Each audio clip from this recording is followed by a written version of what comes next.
This top will be a armhole princess, scoop neck, sleeveless, shaped hem top out of linen underlined with cotton. You can see the armhole princess seams in the back, darts at the neckline for shaping, armhole princess lines here. The first thing I will do is teach you how to drape a sloper in muslin. I'll measure the model, drape it with different markings, and then take that sloper in muslin, true it up, make both sides, and refit it on the model to make sure it's perfect. Then I transfer those markings to oak tag to have a permanent pattern.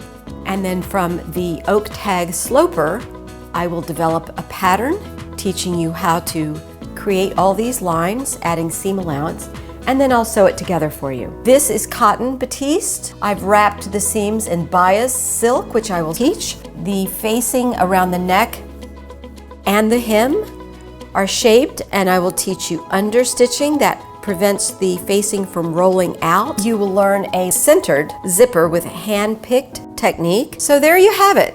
Looks difficult, but it's simpler than it seems.